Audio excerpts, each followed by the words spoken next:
நபிகள் பெருமானார் ஸல்லல்லாஹு அலைஹி வஸல்லம் அன்னவர்களுடைய தொடர் துஆக்களிலே இந்த வார்த்தை பதிவாக இருக்கிறது. அல்லாஹும்ம அக்ஃபினி பிஹலாலிக் அன் ஹராமிக் வ அக்னினி பிஃபضலிக அம்மன் சிவாக். யா அல்லாஹ், நீ எனக்கு கொடுத்த ஹலாலை கொண்டு நான் பொருந்தி கொள்ள வேண்டும், போதுமாக்கி கொள்ள வேண்டும். ஹராம்களை விட்டு என்னை நீ காப்பாற்றி விட வேண்டும். உன்னன்றி வேறு யாரிடத்திலும் நான் கையேந்த கூடாது. உன்னன்றி வேறு யாரிடத்திலும் நான் எதிர்பார்த்து இருக்கக்கூடிய நிலை எனக்கு வரக்கூடாது. இந்த மூன்றையும் கொடு என்று நபிகள் பெருமானார் ஸல்லல்லாஹு அலைஹி வஸல்லம் தொடர்ச்சியாக துஆ செய்ததாக நாம் ஹதீஸ்களிலே பார்க்கிறோம். இப்போ இந்த மூன்றிலே முதன்மையானது, யா அல்லாஹ், நீ எனக்கு எதை தருகிறாயோ அதை ஹலாலாக கொடு, அதை கொண்டு நான் போதுமாக்கி கொண்டு வாழ வேண்டும். தமிழில் அழகாக சொன்னான், போதும் என்ற மனமே பொன் செய்யும் மருந்து என்றான், இல்லையா? ஆனால் மனித மனம் எனக்கும் உங்களுக்கும் இருக்கிறது, இன்னும் வேண்டும் என்ற ஆசை. ரசூலுல்லாஹ் அதை ரொம்ப அழகாக விவரித்து சொல்வார்கள். மனித மனம் எத்தகையது என்றால், 2 தங்கத்தாலான நீரோடை அவருக்கு அன்பளிப்பாக கொடுக்கப்பட்டாலும் மனித மனம் சொல்லுமாம், 3 ஒன்று கொடுத்துருக்கலாம் சேர்த்து ஒற்றை படையில் 2 கொடுத்து அல்லாஹ் முடிச்சிட்டானே என்று நினைக்க வைக்கும். இது சராசரி மனிதர்களின் சிந்தனை. இது சராசரி மனிதர்களின் சிந்தனை. எப்பொழுது அந்த எண்ணப்பாடு குறையும் என்றால், மண்ணுதான் அவர்களுடைய எண்ணத்தை முற்றுப்புள்ளி வைக்க வேண்டும் என்று பெருமானார் ஸல்லல்லாஹு அலைஹி வஸல்லம் சொன்னார்கள். மண் என்றால் மண்ணுக்கு போகும் அந்த நாள்தான் அந்த சிந்தனை குறையும் என்று சராசரி மனிதனுடைய நிலைப்பாட்டை ரசூலுல்லாஹ் விளக்கினார்கள். ஆனால் நல்லோர்கள், நபிமார்கள், வலிமார்கள் இந்த சிந்தனைக்கு அப்பாற்பட்டு தன்னுடைய வாழ்க்கையை போதுமாக்கி கொண்டு வாழ்ந்திருக்கிறார்கள். கிடைத்ததை கொண்டு அல்ஹம்துலில்லாஹ் என்று சொல்லி வாழ்ந்திருக்கிறார்கள். பொதுவாகவே மனிதன் இருப்பதை மறந்து இல்லாததை நினைத்தே தன்னுடைய நடப்பு வாழ்க்கையை தொலைத்து கொண்டிருக்கிறான். ஆனால் நபிகள் பெருமானார் ஸல்லல்லாஹு அலைஹி வஸல்லம் நமக்கு கற்றுத்தந்தது, உங்களுக்கு என்ன இருக்கிறதோ அதை பொருந்தி கொண்டு வாழுங்கள். இன்றைக்கு 20 ரூபாய் என்றால் 20 ரூபாய் தான், அல்ஹம்துலில்லாஹ். இன்னைக்கு 20,000 ரூபாய் என்றால் அதையும் ஏற்றுக்கொள்வோம். ஏற்றுக்கொள்ளுகிற பக்குவம் இருக்கிறது, அது மிகப்பெரியது என்று பெருமானார் ஸல்லல்லாஹு அலைஹி வஸல்லம் கற்றுத்தந்தார்கள். ஹதீஸிலே வருகிறது பாருங்கள். ஹஜ்ரத் ஆயிஷா ரதியல்லாஹு பற்றி உருவத்து பின் ஜுபைர் ரதியல்லாஹு சொல்றாங்க. ஆயிஷா அம்மா ஒரு நாள் எங்கள்கிட்ட பேசிக்கிட்டு இருந்தாங்க. இன்னா குன்னா நந்துரு இலல் ஹிலால் சும்மல் ஹிலால் சலாசத அஹில்லா. 3 மாதம் தலைப்பிறையை நாங்கள் தொடர்ச்சியாக கண்டிருக்கிறோம். வலா வமா ஊகிதத் ஃபீ அபியாத் ரசூலில்லாஹி ஸல்லல்லாஹு அலைஹி வஸல்லம் நார். நபிகள் பெருமானார் ஸல்லல்லாஹு அலைஹி வஸல்லம் வீட்டிலே அடுப்பை மூட்டுவதற்கு நெருப்பு கூட இல்லை. யார் சொல்றா? இந்த அகிலத்தின் அருள் கொடை அன்னலம் பெருமானார் ஸல்லல்லாஹு அலைஹி வஸல்லம் உடைய துணைவியார் அன்னை ஆயிஷா அம்மா சொல்றாங்க.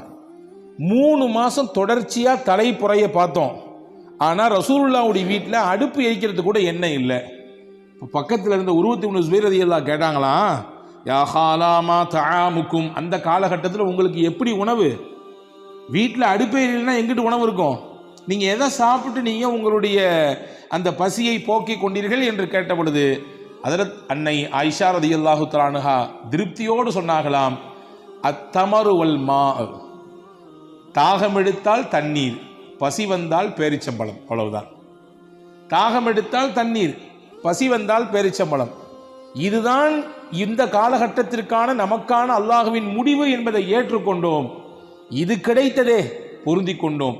இதுவும் கிடைக்காமல் எத்தனை மக்கள் இருக்கிறார்கள், அதை நினைத்து கொடுத்த அல்லாஹ்விற்கு நன்றி செய்தோம் என்று அன்னை ஆயிஷா ரலியல்லாஹு தஆலா அன்ஹா அவர்கள் சொல்வார்கள் என்ற செய்தியை நாம் பார்க்கிறோம்.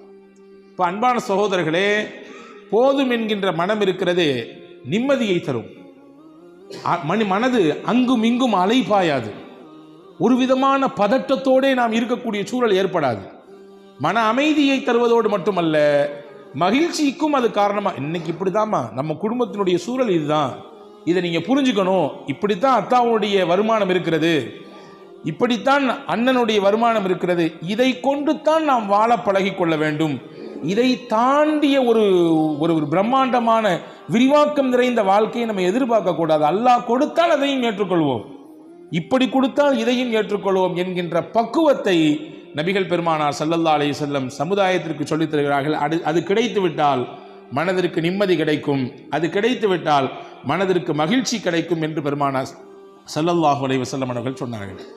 அன்பு சகோதரர்களே, உமர் ரலியல்லாஹுடைய ஆட்சி காலத்தில் உமர் ரலியல்லாஹு அன்ஹு தேர்ந்தெடுத்து ஆளுநர்களை பல பாகங்களுக்கு அனுப்பி அவங்களுக்கு பொறுப்பை கொடுத்தாங்க. உமர் ரலியல்லாஹுடைய பீரியட் இருக்க ரொம்ப அற்புதமான காலகட்டம் அது. இஸ்லாத்தினுடைய வளர்ச்சிக்கும் சரி, அது மாணிக்கங்களை புரக்கி அதாவது மாணிக்கங்களை புரக்கி ஒவ்வொரு பகுதிகளுக்கும் அவர்களை, அந்த பகுதி மக்களை ஆளுகிற, அவர்களை கண்காணிக்கிற ஒரு உயர்ந்த பொறுப்பை கொடுத்து அழகு பார்த்தாங்க. அப்படிதான் சிரியாவில் டமாஸ்கஸ் என்ற ஒரு பகுதிக்கு உமர் ரலியல்லாஹு அன்ஹு அவர்கள் ஒரு சஹாபியை தேர்வு செய்தார்கள். அந்த சஹாபிக்கு பெயர் சயீத் இப்னுல் ஆமிர் ரலியல்லாஹு அன்ஹு.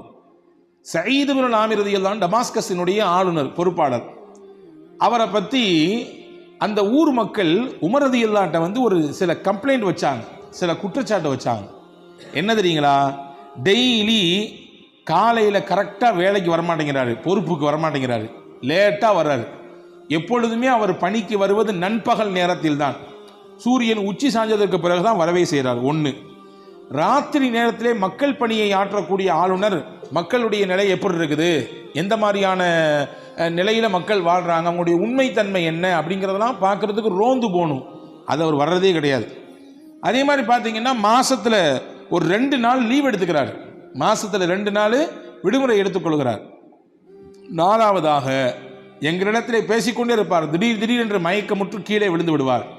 இந்த 4 விதமான குற்றச்சாட்டு எங்களுடைய ஆளுநர் சயீத் இப்னுல் ஆமிரின் மீது நாங்கள் வைக்கிறோம் என்று அந்த மக்கள் சொன்னாங்க. உமர் ரலியல்லாஹு அன்ஹு சயீத் இப்னுல் ஆமிர் ரலியல்லாஹு கூப்பிட்டு, என்னங்க உங்கள் ஊர் பகுதி மக்கள் உங்கள் மீது இந்த 4 குற்றச்சாட்டு வச்சுருக்காங்களே, சரிதானா, ஏன் என்னன்னு கேட்டாங்க. அதில் சயீத் ரலியல்லாஹு சொன்னாங்க, 4மே உண்மைதான், ஆனால் 4க்கு பின்னாடி 4 காரணங்கள் இருக்குது. அதை நான் சொல்லக்கூடாதுன்னு நினைக்கிறேன். ஆனால் எப்போ பொது வழிக்கு பேச்சு வந்துடுச்சோ, பேச்சு வராத வரைக்கும் அதை பற்றி பேச தேவையில்லை. எப்போ பொது வழிக்கு பேசுபொருளாக ஒரு செய்தி வந்து விட்டதோ அதை தெளிவுபடுத்த வேண்டிய பொறுப்பும் கடமையும் எனக்கு இருக்கிறது. இப்போ நான் சொல்கிறேன், நான் டெய்லி ஏன் நான் என்னுடைய பணிக்கு நான் தாமதமாக வருகிறேன், ஏன் நண்பகலில் வருகிறேன் என்றால், நான் இந்த மக்களை ஆளும் ஆளுநர் தான், எனக்கு அந்த போஸ்டிங் கொடுத்துருக்கீங்க. அதனால் இந்த போஸ்டிங்கை வச்சுக்கிட்டு நான் என்னுடைய சுயலாபத்திற்கு, என்னுடைய சுய வேலை வாய்ப்புக்காக வேண்டி யாரையும் நான் பயன்படுத்துவது கிடையாது. என் வீட்டில் சொல்ல போனால் பணியாட்களே கிடையாது, நான் தான், என் மனைவி தான், நாங்களே தான் எல்லா வேலையும் காலையிலிருந்து செய்ய வேண்டும். அதையெல்லாம் செய்து கொடுத்து விட்டு எல்லா பிள்ளைகளுக்கான தேவைகளை எல்லாம் முடிச்சு விட்டு எல்லாம் கிளம்பி நடையாக என்னுடைய பணி அமரத்துக்கு வருவதற்கு இவ்வளோ நேரம் ஆகுது, இதுதான் விஷயம் அப்படின்னாங்க. 2வது சொன்னாங்க, ராத்திரி நேரத்தில் ஏன் நீங்கள் ரோந்து போகிறதில்லை?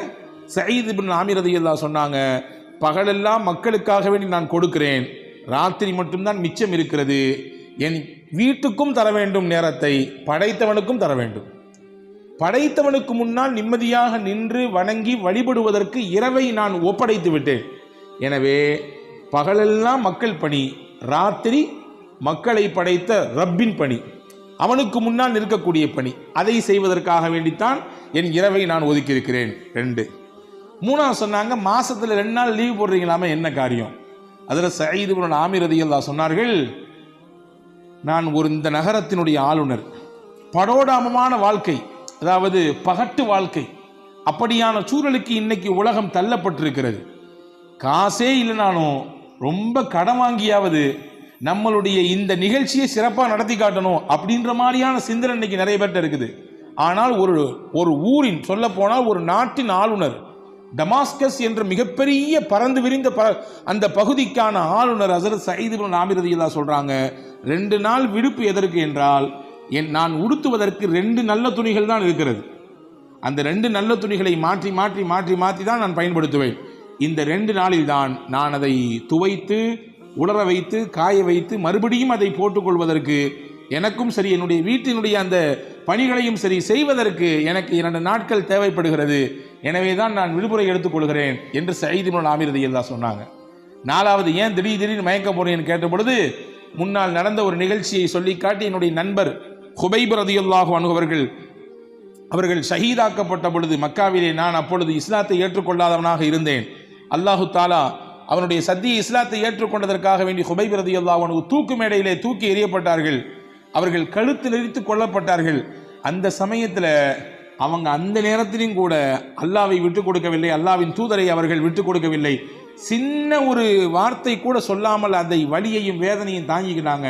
அதை நினச்சி பார்ப்பேன், நாமும் அந்த கூட்டத்தில் ஒரு ஆளாக நின்னமே, நம்மளால் ஹுபைபுக்கு எந்த ஒரு நன்மையும் செய்ய முடியலையே என்று நினைக்கும் போதெல்லாம் எனக்கு மயக்கம் வந்துடும், என்னை அறியாமல் நான் மயங்கி கீழே விழுந்துருவேன் என்று சயீத் இப்னு ஆமிர் ரலியல்லாஹு அன்ஹு 4க்கும் 4 விளக்கத்தை சொன்னவுடன் ஹஜ்ரத் உமர் ரலியல்லாஹு அன்ஹு கண்ணீரோடு ஹஜ்ரத் சயீத் இப்னு ஆமிர் ரலியல்லாஹுவை கட்டிப்பிடித்து, இப்படிப்பட்ட மகத்தான மனிதர்களால் தான் பூமி இயங்கிக் கொண்டிருக்கிறது, எவ்வளவு அதிகாரம் இருந்து எவ்வளவு பெரிய பொறுப்பில் இருந்த பொழுதும் கூட ரொம்ப அதை பயன்படுத்தி தன்னை வளர்த்து கொள்ள வேண்டும் என்ற சிந்தனை மிக்கவர்கள் அதிகம் இருக்கிற இந்த காலகட்டத்தில் அவ்வளோ பெரிய போஸ்டிங்கில் உட்கார்ந்திருக்கும் பொழுது கூட எளிமையாக தனக்கு என்ன இருக்கிறதோ அதை கொண்டு மக்கள் பணியை எவ்வாறு சிறப்பாக செய்வது என்பதன் மீது திட்டமிட்டாரே.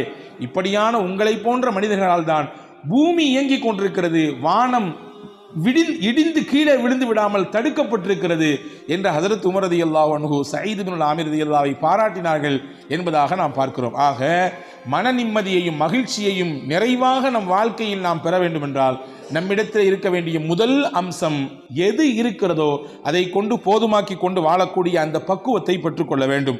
அதை பெறுவதற்கு முக்கியமான வழி என்னவென்றால் ரசூலுல்லாஹ் சொல்லி கொடுத்த அந்த துவா, அல்லாஹும்ம அக்ஃபினி பிஹலாலிக் அன் ஹராமிக் வஅக்னினி பிஃபத்லிக அம்மன் சிவாக். இந்த துவாவை நாம் திரும்ப திரும்ப ஓதுகிற பொழுது அந்த போதும் என்கின்ற மனதை அல்லாஹ் நமக்கு நிறைவாக தருகிறான். 1.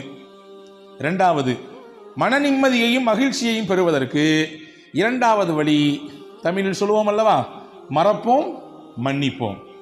ஆனால் எனக்கு மன்னிப்பு இந்த லாங்குவேஜிலே பிடிக்காத வார்த்தை அப்படின்னு நிறைய பேர் பேசிட்டு இருக்கிறான். அதுவெல்லாம் தப்பு. உலகத்திலே வலிமையான மனிதர்கள் யார்? யார் வலிமையான மனிதர்கள்? நிறைய இராணுவ தளவாடங்கள் எல்லாம் எங்களிடத்தில் இருக்கிறது, அல்லது நிறைய செல்வாக்கு மிக்கவராக நான் இருக்கிறேன், என் இடத்துல பொருளாதார பலம் இருக்குது, என்கிட்ட நான் சொன்னா சொடக்கு போட்டா எனக்கு வேலை செய்யறதுக்கு வரிசையில் வந்து நிற்பாங்க ஆட்கள், நான் படித்திருக்கிறேன், பட்டம் பெற்றிருக்கிறேன், உயர்ந்த பதவிகளிலே இருந்திருக்கிறேன், இதுவெல்லாம் வலிமையான மனிதன் என்பதற்கு அடையாளமா? நிச்சயமாக கிடையாது. இது எதுவுமே வலிமையான மனிதன் என்பதற்கு அடையாளம் கிடையாது. பின்ன என்ன? ஒரு மனிதன் வலிமையான மனிதன் என்பதற்கு அடையாளம் என்ன தெரியுமா? யாருடைய மனம் பிறரை மன்னிக்கிறதோ அவர்தான் உலகத்திலேயே வலிமையான மனிதன். நினைச்சுக்கிட்டே இருந்து அவர் செஞ்சதை, அவர் நமக்கு இழைத்த அந்த துரோகத்தை அல்லது ஏதாவது ஒரு செயலை அல்லது ஏதாவது சில வார்த்தைகளை நினைத்து நினைத்து புழுங்கி கொண்டிருப்பவர் மனிதர், அவன் வலிமையான மனிதர் இல்லை. அதை அப்படியே கையை கழுவிவிட்டு அவரும் சதா மனிதர் தான், போகிற போக்கில் ஏதோ அப்படி பேசிவிட்டார், ஏதோ அப்படி நடந்து விட்டார், மறப்போம் மன்னிப்போம் என்று கடந்து போகிறாரே, இவர்தான் வலிமையான மனிதர் என்று அறிஞர்கள் சொல்கிறார்கள். ரசூலுல்லாஹ் உலகத்திலேயே ஆகப்பெரிய வலிமையான மாமனிதர். காரணம் என்ன? நபியினுடைய அதாவது ரசூலுல்லாஹ்வுடைய தகப்பனாரோடு பிறந்தவர் ஹம்சா ரலியல்லாஹு அன்ஹு. நமக்கு தெரியும், ஹம்சா ரலியல்லாஹு அன்ஹு ரசூலுல்லாஹ்வுக்கு அப்பா கூட பிறந்தவர். ஒரு சொந்தம். இன்னொரு சொந்தம் என்னன்னா, ரசூலுல்லாஹ்வும் ஹம்சா ரலியல்லாஹுவும் பால்குடி சகோதரர்கள், ஒரே பெண்ணிடத்துல பால் குடிச்சிருக்காங்க. அப்போ பால்குடி சகோதரர் என்ற உறவு, தான் அத்தா கூட பிறந்தவங்க என்ற உறவு, 2 உறவு. ரொம்ப போல்டான ஆளு ஹஸரத் ஹம்சா ரலியல்லாஹு. இந்த ஹம்சா ரலியல்லாஹு தான் பத்ரிலே முக்கியமாக எதிர்த்தரப்பிலே இருந்த பெரும் 2 எதிரிகளை வீழ்த்துவதற்கு காரணமாக இருந்தார். அந்த 2 எதிரி யாரு? உத்பத் இப்னு ரபீஆ, வலீத் இப்னு உத்பா. உத்பத் இப்னு ரபீஆ என்பவர் ஒருவர், வலீத் இப்னு உத்பா இவர் அவருடைய மகன், உத்பாவுடைய மகன். இந்த 2 பேரும் வீழ்வதற்கு யார் காரணம்னா ஹம்சா ரலியல்லாஹு தான் காரணம். இந்த 2 பேருக்கும் சொந்தக்கார பெண்மணி ஒரு பெண் இருந்தாங்க, வரலாற்றில் வருகிறது ஹிந்தா. அந்த பெண்ணுக்கு பேர் ஹிந்தா. யாரு? இந்த உத்பாவினுடைய மகள், இறந்து போன வலீதினுடைய சகோதரி. அப்போ தன்னுடைய தந்தையையும் தான் கூட பிறந்த சகோதரனையும் கொல்வதற்கு காரணமாக இருந்த ஹம்சாவை தீர்த்து கட்ட வேண்டும் என்ற வெறியோடு ஹிந்தா இருந்தார். எந்த அளவுக்கு வெறி என்றால் வரலாற்றில் எழுதுகிறார்கள், அந்த ஹம்சாவை கொல்லும் வரை நான் தலைவாரி கொள்ள மாட்டேன், என் கணவனோடு படுக்கையை பகிர்ந்து கொள்ள மாட்டேன் என்று வைராக்கியத்தோடு தீராத வெறியோடு இருந்தாள். வாய்ப்பு கிடைத்தது, சந்தர்ப்பம் கிடைத்தது.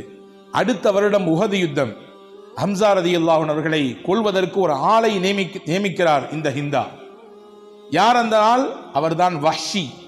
வஹ்ஷி என்ற அடிமையை நான் உனக்கு உரிமை தருகிறேன், நீ அடிமையிலிருந்து வெளியாயிரலாம்.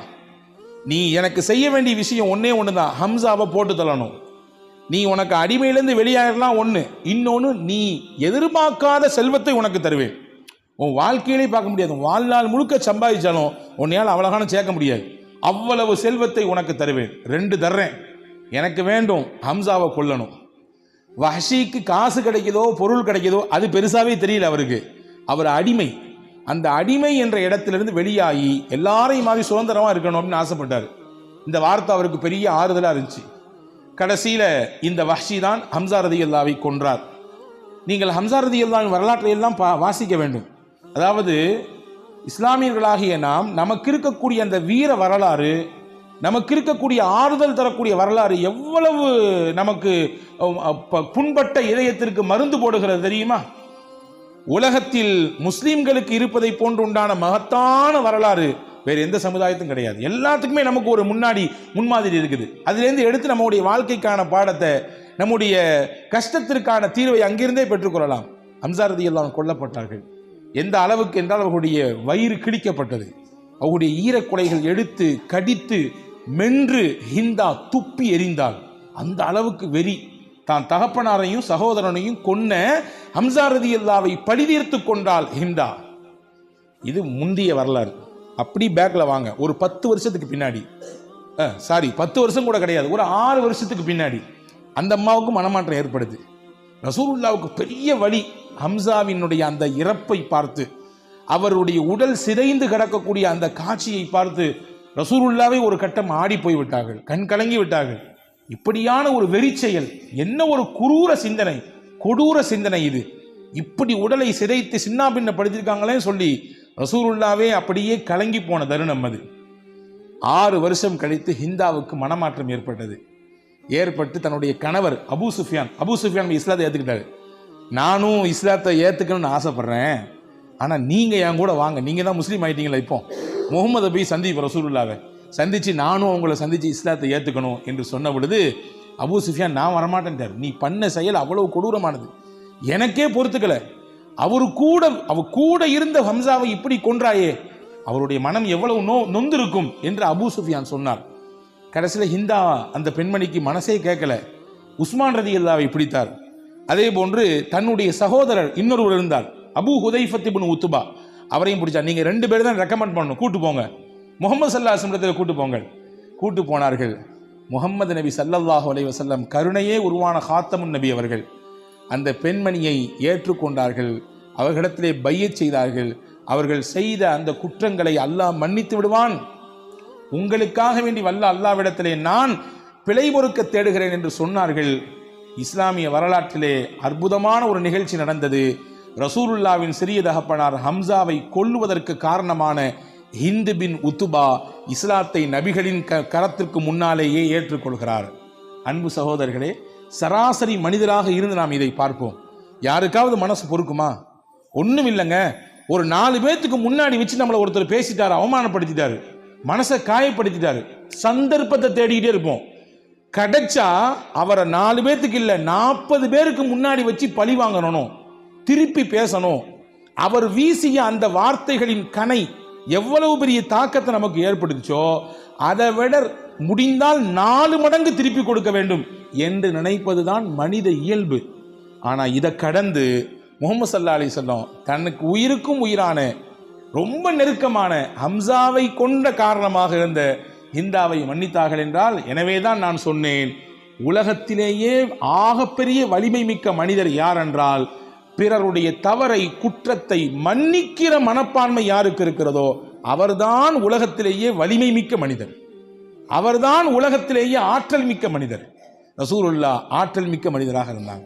இப்போ மகிழ்ச்சி கிடைக்கணும், நிம்மதி கிடைக்கணும்னா மன்னிக்கணும்.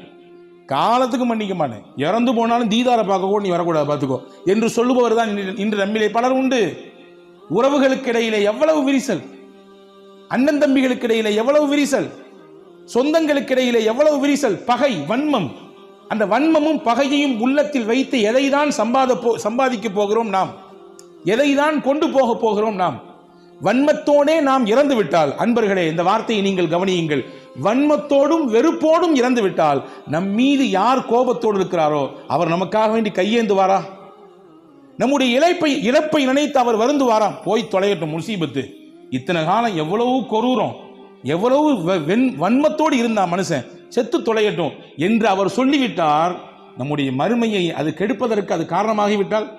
எனவே அன்பர்களே, உலகத்தில் மகிழ்ச்சியை தேடினால், நிம்மதியை வேண்டும் என்று ஆசைத்தால் மறங்கள், மன்னியுங்கள், மறந்து போங்கள், கடந்து போங்கள். இதைவிட மிகச் சிறப்பானதை அல்லாஹ் உங்களுக்கு தருவான் என்று மார்க்கம் அழகாக சொல்லித் தருகிறது. இது 2வது வழி. 3வது வழி, அல்லாஹ் நமக்கு என்ன தலைவிதின்னு எழுதியிருக்கிறானோ அதை ஏற்றுக்கணும். கலா கதிரை நம்பியவர்கள் நாம் இல்லையா? கலா கதிரை நம்பி இருக்கிறோம், அல்லாஹ்வின் மீது முழுமையாக சார்ந்து இருக்கிறோம். என்ன நடந்தாலும் உன்னை நான் விடமாட்டேன் என்று அல்லாஹ்வை இறுகமாக பற்றி பிடித்துக் கொள்ள வேண்டும். ரசூலுல்லாஹ் சொன்னார்கள், லவ் அன்னக்கும் ததவக்கலூன அலல்லாஹி ஹக்க தவக்குலிஹி லருஸிக்தும் கமா துர்ஸகுத் தைரு தகுது ஹிபாசன் வ தரூஹு பிதானா. நீங்கள் முழுமையாக அல்லாஹ்வை சார்ந்திருந்தால் என்றால் நம்ம தப்பா புரிஞ்சிடக்கூடாது. கஷ்டத்தில் மட்டும் அல்லாஹ் அல்லான்னு கூப்பிடுறது, ஏதாவது சிரமம்னா அல்லாஹ் அல்லான்னு வணங்குறது, வேகமாக குனிஞ்சு எஞ்சிக்கிறது, அப்போ மட்டும் கண்ணீர் வருது, அப்படி இல்லை. எல்லா காலகட்டத்திலும் கஷ்டம், நஷ்டம், சந்தோஷம், மகிழ்ச்சி, வாழ்க்கை ரொட்டீனா அப்படியே சுற்றிக்கிட்டே வரும். கஷ்டம் வரும், சந்தோஷம் வரும், மகிழ்ச்சி வரும், நெருக்கடி வரும், கவலை வரும், இழப்பு வரும், எல்லாம் சுற்றி வரும். எல்லா சுத்தின் சமயத்திலும் என்னை படைத்தவன் மீது நான் நம்பிக்கையோடு இருக்கிறேன், என்னை அவன் கைவிட மாட்டான் என்ற நம்பிக்கை. அந்த நம்பிக்கையில் நீங்கள் வாழ்ந்தீங்கன்னா எப்படி அல்லாஹு தாலா பறவைகளை பார்த்து கொள்கிறானோ அந்த மாதிரி உங்களையும் பார்த்துக்குவான். பறவைகளை எப்படி பார்க்கிறான்? அது விரும்பியா கூட்டை விட்டு வெளியே போகிறது. இங்கே போனால் நைட்டு சாப்பாடு கிடைக்கும், இங்கே போனால் மதியம் லஞ்சு கிடைக்கும், இங்கே போனால் காலையில் சாப்பாடு கிடைக்கும், இல்லை, வெறும் வயிற்றோடு போகுது. படைச்சவனுக்கு தெரியும் தர்றதுக்கு, அப்படி போகுது. திரும்பி கூட்டுக்கு வரும் பொழுது வயிறார சாப்பிட்டுட்டு வயிறு நம்ப வருது. இந்த மாதிரி அல்லாஹ் உங்களை வைப்பான். நாங்கள் ஸல்லல்லாஹு அலைஹி வஸல்லம் அப்போ கதிரை நம்ப வேண்டும். நமக்கான தலைவிதி என்னவோ அதை நம்ப வேண்டும். ரசூலுல்லாஹ் அழகாக கற்றுக் கொடுத்த ஒரு துவா, அல்லாஹும்ம லா மானிஅ லிமா அதைத் வலா முஅத்திய லிமா மனஅத். எவ்வளவு அற்புதமான வார்த்தை தெரியுமா இது? ரசூலுல்லாஹ் ஓதுன துவா. இறைவா, நீ கொடுத்ததை யாராலும் தடுக்கவே முடியாது. நீ கொடுக்க வேண்டும் என்று நாடிவிட்டால் உலகமே சேர்ந்தாலும் அதை தடுக்கவே முடியாது. ஆனா நீ கொடுக்க கூடாதுன்னு நினைச்சிட்டா ஊர் இல்லை, உலகமே சேர்ந்து தந்தாலும் தர முடியாது. எல்லாம் உன் கையில் இருக்கிறது. எனவே எங்களுக்கு நல்லதைத்தா என்று பெருமானார் ஸல்லல்லாஹு அலைஹி வஸல்லம் அழகாக கற்றுத்தந்தார்கள். கதிரை நம்ப வேண்டும், மனம் தளர்ந்து விடக்கூடாது.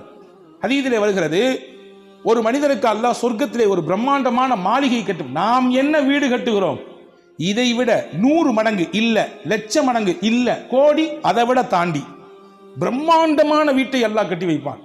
அதனுடைய பேரழகை பார்த்து அங்கும் இங்கும் சொர்க்கவாதிகளே மதிமயங்கி போவார்கள். யாருக்குரிய வீடு இது? இவ்வளவு பிரம்மாண்டமா இருக்குது, எவ்வளவு பேரழகு என்று சொர்க்கவாதிகளே மயங்கி போவார்கள். அந்த வீட்டுக்கு பேரு பைத்துல் ஹம்த், புகழுக்குரிய வீடு என்று அல்லாஹ் பெயர் வைப்பான். யாருக்கு அந்த வீடு தெரியுமா? ரசூலுல்லாஹ் சொன்னாங்க, உலகத்திலே ஒரு மனிதருக்கு நாம் ஒரு பிள்ளையை கொடுத்தோம். அந்த பிள்ளையை நல்லா வளர்த்தாரு, ஆளாக்குனாரு. நல்ல முறையில் அந்த பிள்ளையை வளர்த்து கொண்டிருக்கும் போது திடீர்னு அந்த பிள்ளைக்கு ஏதோ தெரியல, உடம்பு சுகமில்லாமல் போய் அந்த குழந்தை வஃபாத் ஆயிடுச்சு. அந்த குழந்தையினுடைய இழப்பை தாங்கிக்க முடியல தான். அவருக்கு பிறந்த குழந்தை வச்சுக்கோங்க, அல்லது அவர் அன்பாக வளர்க்கக்கூடிய குழந்தை வச்சுக்கோங்க, இழப்பு தாங்க முடியல தான். இருந்தாலும் கொடுத்தவன் அல்லாஹ் அவனை எடுத்துக்கிட்டான். இன்னா லில்லாஹி வ இன்னா இலைஹி ராஜிஊன் என்று சொல்லி இதன் நன்மையின் மீது அவர் ஆதரவு வைத்தார். இந்த ரூஹை கைப்பற்றிட்டு போகக்கூடிய மலக்குகிட்ட அல்லாஹ் கேட்பானா, என்னுடைய அடியானுடைய ஈரக்குலையை பறிச்சுட்டு வந்துட்டீங்களா? ஆமையா அல்லாஹ். என்னுடைய அடியானுடைய அன்புக்குரிய பிள்ளையை பறிச்சுட்டு வந்துட்டீங்களா? ஆமையா அல்லாஹ். என் அடியா என்ன சொன்னா? யா அல்லாஹ் இன்னா லில்லாஹி வ இன்னா இலைஹி ராஜிஊன். இறைவா, நாங்கள் எல்லோரும் அல்லாஹ்விற்குரியவர்கள், உன் பக்கம்தான் மீண்டு வரக்கூடியவர்கள். நீ என்ன நினைத்தாலும் எங்களை நீ பயன்படுத்திக் கொள்ளலாம், எப்படியும் பயன்படுத்தலாம். இப்படி சொன்னா அல்லாஹ். அப்படியா சொன்னா? அவ்வளவு சோகத்திலையும் அவ்வளவு இழப்புலையும் அவ்வளவு வழியிலையும் என்னை புகழ்ந்தானா, கெட்டுங்க அவனுக்காண்டி ஒரு வீட்டை பிரம்மாண்டமா கெட்டுங்க. அந்த வீட்டுக்கு பேர் வைங்க பைத்துல் ஹம்த், புகழுக்குரிய வீடு. அந்த சோதனையில என்னை புகழ்ந்தானல்ல, என்னை மறக்கலல்ல, அவ்வளவு நெருக்கடியில என்னை புகழ்ந்தானல்ல, அதற்காக வேண்டி அவனுக்கு புகழுக்குரிய வீட்டை கட்டுங்கள் என்று நபிகள் நாயகம் ரசூலுல்லாஹி ஸல்லல்லாஹு அலைஹி வஸல்லம் அல்லாஹ் சொல்வதாக சொன்னார்கள். கதிரை நம்ப வேண்டும். நம்பினால் அல்லாஹ் மகிழ்ச்சியை தருவான். நமக்கான தலைவீதி தான் என்பதை ஏற்றுக்கொள்வோமேயானால் அல்லாஹ் மகிழ்ச்சியை மட்டுமல்ல நிம்மதியையும் கொண்டு வந்து சேர்ப்பான். அதே போன்ற 4வது வழி, உலகத்திலே எந்த நிகழ்ச்சி நடந்தாலும் நம் வாழ்க்கையில் எப்படிப்பட்ட நிகழ்வுகள் ஏற்பட்டாலும் நேர்மறையாக பார்ப்பதற்கு கற்றுக்கொள்ள வேண்டும். எதிர்மறையாக எதையும் பார்க்கக்கூடாது. நேர்மறை சிந்தனை, பாசிட்டிவ் திங்ஸ் சொல்றாங்கல்ல, நெகட்டிவ் திங்ஸ், இதுல எது வேண்டும்? மனித மகிழ்ச்சிக்கு பாசிட்டிவாக எதையும் பார்க்க வேண்டும், நேர்மறையாக பார்க்க வேண்டும். ரசூலுல்லாஹி ஸல்லல்லாஹு அலைஹி வஸல்லம் கடுமையான வலியோடும் வேதனையோடும் பதட்டத்தோடும் ஹிரா குகையிலேருந்து ஓடி வந்தாங்க. என்னை போத்துங்க, நான் எனக்கு ரொம்ப பதட்டமா இருக்கு அப்படின்னு சொல்லி. அதில் அன்னைய ஹதீஜா அம்மா என்ன சொன்னாங்க? வரலாறு சொல்லுகிறது, உங்களை யார் அங்கே போக சொன்னா? ராத்திரியில் தன்னந்தனியா, அதுவும் அவ்வளவு தூரத்தில் பெரிய மலை உச்சில தனியாக போய் அவங்க இதெல்லாம் பேசவே இல்லை. ஹதீஜா அம்மா என்ன சொன்னாங்க? அவங்களுடைய பார்வையை பாருங்க, அவங்களுடைய தாட் எப்படி இருந்துச்சு? கல்லாலா யுஹ்ஸீகல்லாஹு அபதா, நபியே நாயகமே நீங்க பயப்படாதீங்க, கவலைப்படாதீங்க, கலங்காதீங்க, பதற்றப்படாதீங்க, அல்லாஹ் உங்களை ஒரு காலமும் கைவிடவே மாட்டான். நீங்க எப்படிப்பட்ட ஆள் தெரியுமா? உங்களுடைய எவ்வளவு நல்ல பழக்கம் இருக்கு தெரியுமா? இன்னக லதஸிலுர் ரஹிம, சொந்தத்தை நீங்கள் அரவணைக்கிறீர்கள், விருந்தினர்களுக்கு உபசாரம் செய்கிறீர்கள், இல்லாதவர்களுக்கு கொடுக்கிறீர்கள், கஷ்டப்படுறவங்களுக்கு அந்த கஷ்டத்தை நீங்க உங்க தோல்ல வாங்கி போட்டு சுமக்கிறீங்க. இவ்வளவு நல்ல பண்பு உங்கள்கிட்ட இருக்கும் பொழுது அல்லாஹ் உங்களை கைவிடுவானா? ஏன் நீங்க பதட்டப்படுறீங்க? ஏன் நீங்க இப்படி குளிர்ந்து ஜுரம் இருக்குன்னு நடுங்குறீங்க? அல்லாஹ் உங்களை ஒரு பொழுதும் கைவிட மாட்டான், கவலைப்படாதீங்க என்று பாசிட்டிவாக பேசி அவர்களுக்கு ஆதரவை கொடுத்து அதற்கடுத்து கூட்டிக் கொண்டு போனார்கள் வரக்கத்து பின் நௌஃபல் என்று சொல்லக்கூடிய வேத அறிஞரிடத்தில். இங்கே செய்தி நமக்கு என்னன்னா, பாசிட்டிவ் திங்கிங், எதையுமே நேர்மறையாக பார்க்கக்கூடிய பழக்கம் இருக்கிறது, நிம்மதியை தரும். இது நடந்தா இப்படி நடந்திருக்குமோ, அது ஆனதுனால தான் அப்படி நடந்திருக்குமோ. ஹஸரத் ரசூலுல்லாஹ் சொல்றாங்க, ஒரு ஹதீஸ் வந்திருக்கிறது, உங்களுக்கு என்ன விரும்புகிறதோ அதை நீங்கள் செய்யுங்கள், செய்யும் பொழுது அல்லாஹ்விடத்திலே உதவி தேடுங்கள். ஒயின் அசாபக்க ஷையுன் ஃபலா தகுல் லவ் அன்னி ஃபஅல்து கதா கான வகதா, ஏதாவது உங்களுக்கு இடர் ஏற்பட்டு விட்டால், ஏதாவது உங்களுக்கு நினைச்ச மாதிரி நடக்கல, அல்லது இவ்வளவு எதிர்பார்த்தீங்க ஆனா அவ்வளவு கிடைக்கல, குறைஞ்சது மட்டும் இல்லை நஷ்டப்பட்டு போனீங்க, நான் அப்படி செஞ்சிருந்தா இப்படி ஆயிருக்கும், நான் இப்படி செஞ்சிருந்தா அப்படி ஆயிருக்கும், நான் சொல்ற மாதிரி நீங்க யாரு கேட்கிறா, நான் சொல்றதை கேளுங்க எல்லாம் கரெக்டா இருக்கு அப்படிலாம் சொல்லாதீங்க.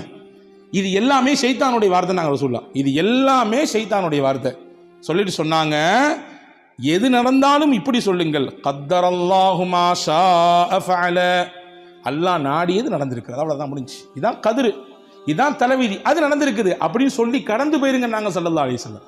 அப்போ மகிழ்ச்சியை பெறுவதற்கு 4வது வழி நேர்மறையாக பார்க்க வேண்டும் இல்லையா? 5வது மகிழ்ச்சியோடும் அதே போன்று மன நிம்மதியோடும் வாழ்வதற்கு 5வது முக்கியமான வழி, பிறருக்கு நாம் மகிழ்ச்சியை கொடுப்பதற்கு முக்கியத்துவம் கொடுக்க வேண்டும்.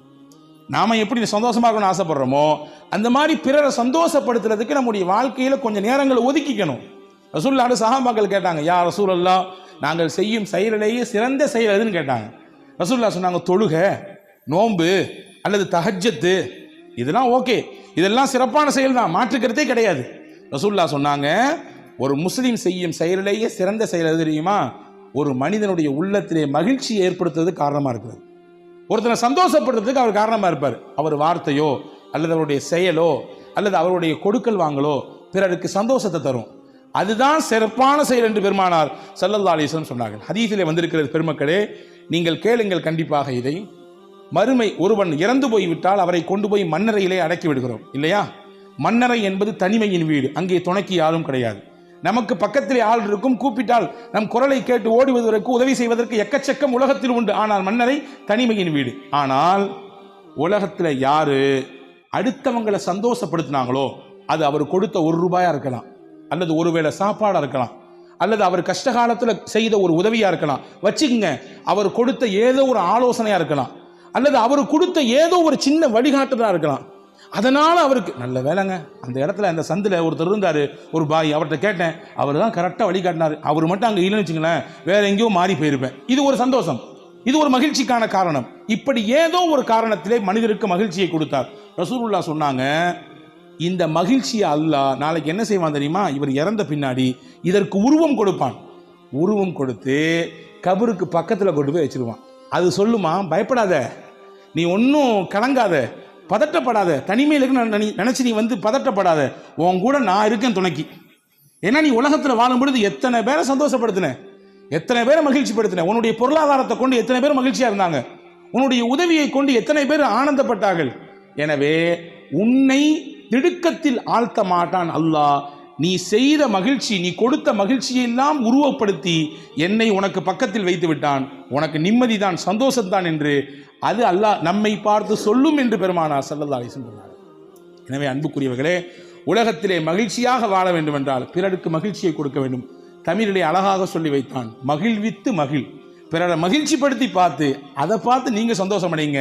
ஏன்னா உலகத்திலேயே சிறந்த செயல் அடுத்தவர்களை சந்தோஷப்படுத்துவது என்பதாக பெருமானார் ஸல்லல்லாஹு அலைஹி வஸல்லம். ஆக இந்த 5 காரியங்களும் மன நிம்மதியை பெற்றுத் தருவதோடு மட்டுமல்ல, மகிழ்ச்சிகரமான வாழ்க்கைக்கு காரணமாக இது அமைகிறது. வல்ல அல்லாஹ் நம்முடைய வாழ்க்கையிலே இதை பின்பற்றி நிம்மதியோடும் மகிழ்ச்சியோடும் ஆனந்தத்தோடும் வாழக்கூடிய நல்ல பாக்கியத்தை உங்களுக்கும் எனக்கும் எல்லா மக்களுக்கும் அல்லாஹ் வழங்குவானாக. ஆமீன். வாஹிரு தாவானா அல்ஹம்துலில்லாஹி ரப்பில் ஆலமீன்.